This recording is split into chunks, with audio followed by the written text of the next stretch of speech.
வணக்கம் ரவுகளே. இன்றைக்கும் பார்த்தீங்கன்னா ஒரு அருமையான சமையல் காணொலி ஒன்று தான். என்ன காணொலின்னு பார்த்தீங்கன்னா நாங்கள் இன்றைக்கு பைத்தங்காயை வச்சு அருமையான பைத்தங்காய் பால் கறி தான் வச்சு எடுக்க போகிறோம். இந்த பைத்தங்காய்னு சொன்னாலே நிறைய பேருக்கு பிடிக்கும், நல்லா இருக்கும் இந்த பைத்தங்காய் கறி. அப்போ இந்த பைத்தங்காய் பால் கறி எப்படி வைக்கிறதுன்றது தான் இந்த காணொலியில் நீங்கள் பார்க்க போகிறீங்க. வாங்க படிக்க காணொலிக்குள்ளே போகலாம். நாங்கள் இன்றைக்கு பைத்தங்காய் பால் கறி தான் வைக்க போகிறோம். நாங்கள் பைத்தங்காய் வாங்கி எடுத்துருக்குறோம், கடையெல்லாம் வாங்கினாங்க. பாருங்கள் இப்படி பைத்தங்காய் நல்ல நீள பைத்தங்காய், இதை தான் குரங்கு வால் பைத்தங்காய்ன்னு சொல்கிறது. நல்ல பைத்தங்காய். நாங்கள் இதை சின்ன உடைச்செடுப்போம். சின்னனா உடைச்செடுத்தா தான் நல்ல கறிக்கு நல்ல பால் கறி தானே வைக்க போகிறோம்.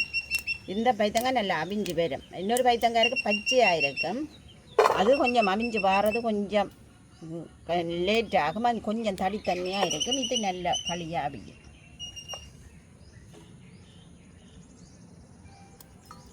நீள பைத்தங்காய் நாங்கள் உடைக்க பார்த்து உடைக்கணும். சில இடத்துல இந்த சூத்தைகளும் இருக்கும், அதெல்லாம் நாங்கள் எடுத்து தான் உடைக்க வேணும். இது எல்லாத்தையும் எடுத்துறிஞ்சு தான் உடைக்க வேணும். இப்போ கொஞ்சம் கவனமாக தான் பைத்தங்காய் நாங்கள் முறிச்சு கொள்ளணும், பார்த்து.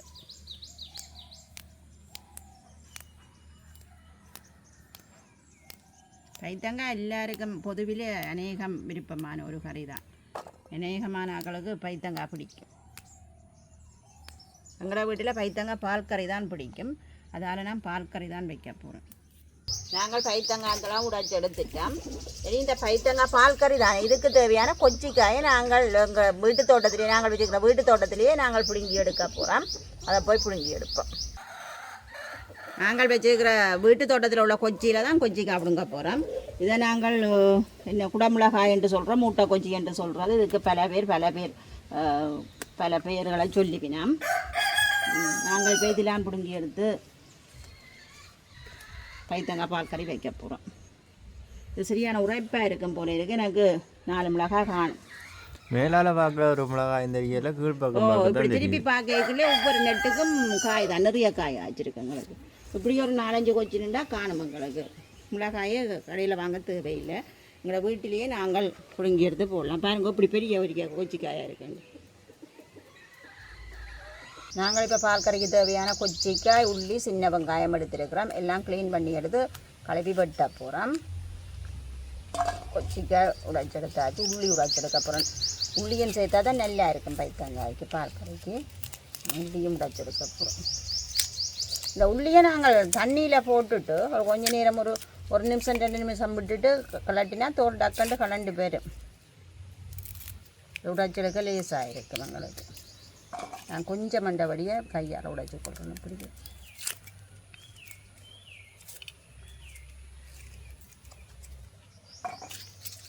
நான் உள்ளியெல்லாம் உடைச்செடுத்துட்டேன். இப்போ சின்ன வெங்காயத்தை உடைச்செடுக்க போகிறேன்.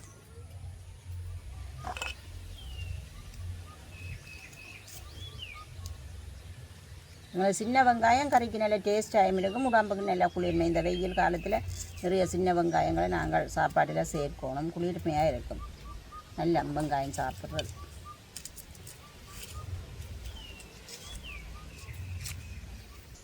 நாங்கள் இப்போ தண்ணி ஊற்றி கழுவி எடுத்து வெட்ட போகிறோம். கழுவாக கழுவி எடுத்து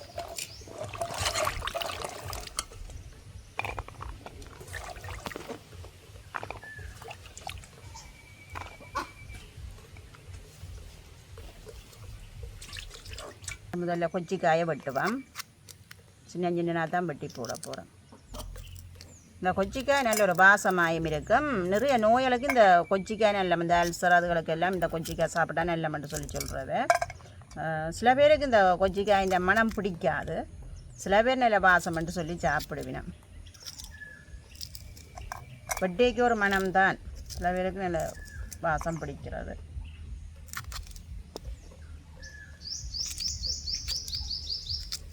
2-3 கொச்சிக்காய் காணும் ஒரு கறிக்கு. அங்கே வெட்டஞ்ச வாசம் பெறுது.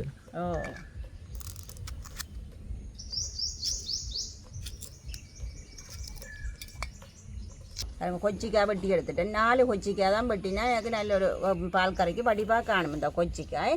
நான் உள்ளியையும் வெட்டி எடுக்க போகிறேன். உள்ளியையும் நீளமாக தான் வெட்டுறேன்.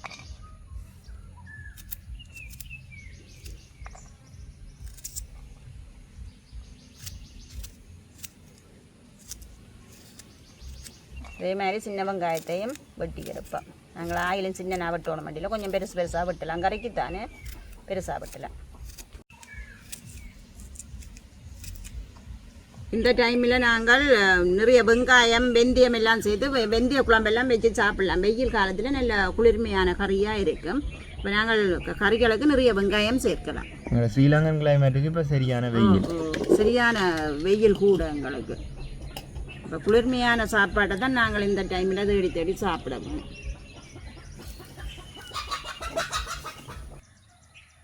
நாங்கள் பைத்தங்காய்க்கு நல்ல ஒரு தண்ணி ஊற்றி கழுவி எடுப்போம். நல்ல பைத்தங்காய், நல்ல உயிர் பைத்தங்காய் நல்லா கழுவி எடுப்போம்.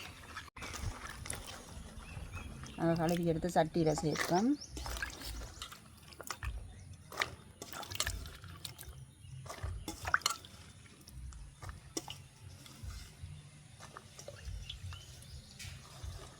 பைத்தங்காய் கழுவி எடுத்தாச்சு. அதோட நான் இந்த வெட்டி வச்சிருக்கிற வெங்காயம் கொச்சிக்காய் எல்லாத்தையும் சேர்த்து கொள்ளுறேன்.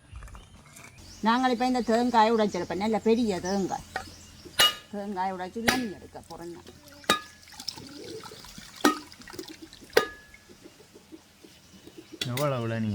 நிறைய இளநீ, ஆனால் அந்தளவும் எனக்கு தேவையில்லை. இந்த பைத்தங்காய் நான் கழுவினான் தானே, அதுக்குள்ளே அந்த அவியறதுக்கு நல்லா அவியும். இளநீ விட்டால் பைத்தங்காய் நல்லா அவியும். அதுக்காக நான் ஒரு கொஞ்சமாக இளநீ சேர்த்து கொள்ளுறேன். இந்த இளநியும் எனக்கு தேவையில்லை. அரை வாசி காணும், இந்தளவும் காணும் பைத்தங்காய் அவிகிறதுக்கு. கழுவின தண்ணியும் இருக்குத்தானே, அப்போ அதோட கொஞ்சம் இளநீ விட்டேன்னா நல்லா அவிஞ்சு வருமென்றதுக்காக ஒரு கொஞ்சமாக நான் மஞ்சள் தூள் சேர்க்கிறேன். விருப்பமெண்டா சேர்க்கலாம், இல்லையண்டா சேர்க்காமல் விடலாம். கொஞ்சம் லைட்டாக மஞ்சளாக இருக்கும். பைத்தங்காய் பால்கறி தானே, இப்போ சாதுவாறு மஞ்சள் அடிக்கிறதுக்காக. அதோட தேவையான அளவு உப்பும் சேர்த்துக்கொள்கிறேன். நான் இதெல்லாம் தான் நாங்கள் சேர்க்குறது. அப்படியே மூடிட்டு நான் அடுப்பில் வச்சு இருக்க போகிறேன். அடுப்பு நல்லா எரியுது, நான் அடுப்பில் வைக்கிறேன். இனி பைத்தங்காய் அவிஞ்சு வாருது. பைத்தங்காய் ஒரு 10 பார்ப்போம். பைத்தங்காய் நல்லா தண்ணி இளநியும் சேர்ந்து அவிஞ்சு கொண்டு இருக்குது. லைட்டாக மஞ்சள் சேர்த்தது, லைட்டான மஞ்சள் அடிக்கிறது பார்க்க நல்லா இருக்குது. இந்த தண்ணி நல்லா வற்ற வேணும். இந்த தண்ணியோட வச்சு நாங்கள் பால் சேர்க்கக்கூடாது. இந்த தண்ணி நல்லா வற்றி வர எங்களுக்கு பைத்தங்காய் நல்லா அவிஞ்சிடும். அப்போ இன்னும் கொஞ்சம் நேரம் நான் இதை மூடி அடுப்பு எரிக்க போகிறேன். திறந்து பார்ப்போம். எங்களுக்கு நல்லா இளநீ எல்லாம் வத்தி நல்லா அவிஞ்சு வந்துட்டு பைத்தங்காய் பாருங்க இப்படி வந்துட்டு. இப்படி வர விட்டு நாங்கள் நல்லா பாலாக விடணும். 1ஆம் பால் 2ஆம் பாலில் விடணும், 3ஆம் பால் விடக்கூடாது. என்னென்னா பைத்தங்காய் நல்லா அவிஞ்சிட்டு தானே. இப்போ நான் நல்லா பாலாக விட போகிறேன். இது 1ஆம் பாலும் 2ஆம் பாலும் தான் எடுத்து வச்சுருக்கு. நான் கலக்காமல் அப்படியே மேலால் தெளித்து தான் விட போகிறேன். இந்த பாலும் காணும் எப்படி இருக்குது பைத்தங்காய் கறி. இந்த பால் கொதிச்சு வர சரி எங்களுக்கு நல்லா கொதிச்சு வேண்டாம். இப்படியே காணும் எங்களை பைத்தங்காய் கறி. இப்போ கொதிக்க ஒரு கணம் நல்லா மூடி விட போகிறோம். நாங்கள் ஒரு திறந்து பார்ப்போம். எங்களுக்கு பால் எல்லாம் நல்லா கொதிச்சு வந்துட்டுது. அதுக்கெல்லாம் நல்ல பிரட்டலாயும் வந்துட்டுது எங்களுக்கு. இதுக்கு நான் இப்போ கருவேப்பிலை சேர்க்க போகிறோம். கழுவி எடுத்து கருவேப்பிலை சேர்க்க போகிறோம். இல்லை குருத்த கருவேப்பிலை தான் சேர்த்துக்கிறோம். சின்ன சின்ன கருவேப்பிலை வட்டியிலே அப்படியே சேர்க்குறோம். உங்களுக்கு நல்ல பால் கறி ரெடி ஆகிடுது. இதுக்கு தேசிப்புளி சேர்க்கணும். ராக்கி வச்சு தான் நான் சேர்க்க போகிறேன். சுட சேர்க்கையில் ராக்கி கொஞ்சம் ஆற விட்டுட்டு தான் சேர்க்க போகிறேன். எங்களுக்கு கறி எல்லாம் நல்ல வடிவாக ரெடி ஆகிடுது. பாருங்கள் இப்படி இருக்குது பைத்தங்காய் பால் கறின்னு. நல்ல ஒரு கலராயும் இருக்குது, நல்ல வாசமாயும் இருக்குது. நான் இதை அப்படியே ராக்கி எடுக்க போகிறேன். ராக்கி வச்சுட்டு நல்லா ஆற விட்டுட்டு தேசிப்புளி சேர்க்க போகிறேன்.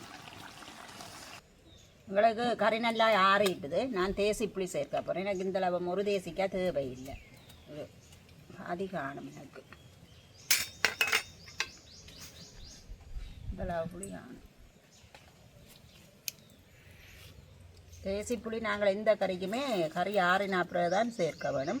இந்த மண் சட்டியிலேண்டா அப்படியே வச்சு சேர்த்து கொள்ளலாம். அனுவனி பாத்திரங்கள்லேண்டா அதில் சேர்க்கக்கூடாது. வேறு பாத்திரத்துக்கு மாற்றிட்டு தான் நாங்கள் சேர்க்க வேணும்.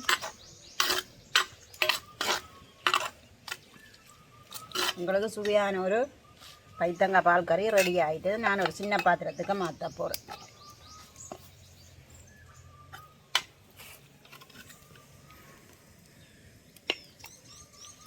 எப்படி இருக்குன்னு பாருங்க. நல்ல தேசி புளி விட நல்ல கமகமண்டு வாசமும் வருது.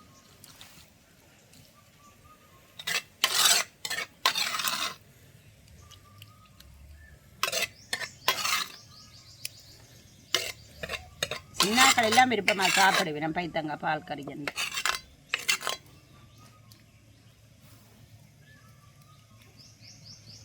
இப்போ பார்த்தீங்கன்னா நாங்கள் பைத்தங்காய் பால் கறி நல்ல வடிவாக வச்சு எடுத்துட்டோம். அதோட பார்த்தீங்கன்னா இன்றைக்கு மத்தியான சாப்பாடு முட்டையாக வச்சு எடுத்துருக்கிறோம். மற்ற இறால் குழம்பு வச்சுருக்கிறோம். இந்த பைத்தங்காய் பால் கறி பார்த்தீங்கன்னா நல்ல வாசம் வருது. தேசி புளி சேர்த்தோம்னா ஒரு வித்தியாசமான வாசம் கொண்டு வர வரைக்கும் நல்லா இருக்குது அந்த வாசம். நாங்கள் இப்போ பைத்தங்காய் பால் கறியோட சாப்பிட்டு பார்ப்போம் சோறு எப்படி இருக்குன்னு.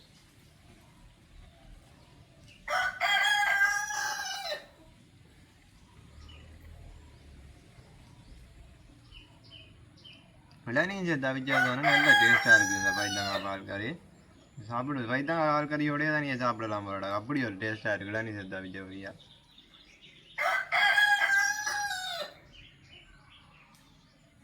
லவ் பார்த்தீங்கன்னா இந்த பைத்தங்காய் நாங்கள் சந்தையில் பெற்றுக்கொள்ளலாம். அப்போ நீங்களும் இப்படி பைத்தங்காய் கிடைச்சா வாங்கி கொண்டே பால் கறி வச்சு சாப்பிடுவாங்க. மற்ற பைத்தங்காயில் பார்த்தீங்கன்னா பால் கறி, பைத்தங்காயில் குழம்பு வைக்கலாம், மற்ற பிரட்டலும் செய்யலாம். நல்ல டேஸ்ட்டாக இருக்கும் எல்லாம். அப்போ நாங்கள் இதோட இந்த காணொலியை முடிச்சு கொள்வோம். பாய்.